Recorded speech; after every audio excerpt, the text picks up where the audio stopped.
Hi, I'm Dr. Emily and I'm a dentist. Let me take you through my day. My morning starts early. I arrive at the clinic, put on my white coat, and check the appointment schedule. Each patient has different needs. Some come for a simple cleaning, while others need more serious treatments. My first patient is a little boy who's afraid of the dentist. I smile and talk to him gently. Don't worry, this won't hurt, I say. I show him my tools and explain how they work. Once he feels comfortable, I clean his teeth, and by the end, he's smiling.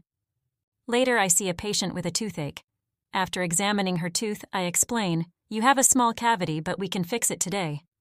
I carefully treat the cavity, making sure she feels no pain. When we're done, she thanks me, feeling much better.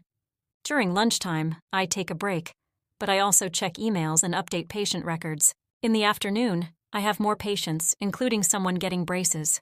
I love seeing their excitement, knowing their smile will look amazing soon. At the end of the day, I remove my gloves and mask, wash my hands, and feel proud. Helping people keep their teeth healthy is my passion.